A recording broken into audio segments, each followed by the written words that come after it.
गडद काळोखात आकाशात फक्त काही चांदण्या लुकलुकत होत्या आणि खालच्या आळीच्या दिशेने निघालेल्या जनोबावर वाड्यातल्या त्या एका खोलीतून येणारा पिवळा प्रकाश. जनोबाची पावलं जशी खालच्या आळीनं पुढे जात होती तसा तसा त्याच्यावरचा प्रकाश मंदावत होता. आणखी फक्त 2 पावलं आणि जनोबा पूर्णतः अंधारात विलीन होणार होता.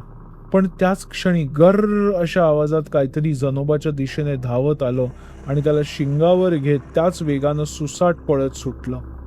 एखादा मोकाट बैल, रानडुक्कर, काय होतं ते? जनोबाच्या मनात कुतूहल तर होतं, पण भीतीने त्याचे डोळे आपोआप घट्ट मिटले गेले होते. वारा, अंधार, पानांची सळसळ आणि तोच तो गर्र आवाज. काही वेळाने झाडांची रांग जशी विरळ होत गेली तसे जनोबाने हळूहळू डोळे उघडले आणि त्या किंचितशा प्रकाशात जनोबाला तो भयाण अवतार दिसला. एक आडदाण देह, म्हटलं तर माणसाचा. 10 गावजेवणांवर एका बैठकीत फडशा मारण्याची क्षमता असलेला तो थुलथुलीत किळसवाणा देह.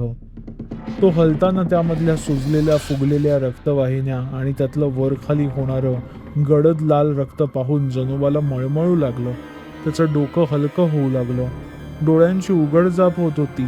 त्याला तो भयंकर किळसवाणा चेहरा दिसला. मांसाचा लोंबकळणारा गोळा, त्यावर असंख्य पुरळ्या, काही फुटलेल्या आणि त्यातून वाहणारं रक्त. त्याला भोवळ येते असं त्याला वाटलं, पण त्याच्या मानेवर अणकुचीदार दातांनी घेतलेला चावा आणि विलग झालेलं त्याचं मांस याची जाणीव त्याला झाली आणि जनोबा कायमचा गार पडला.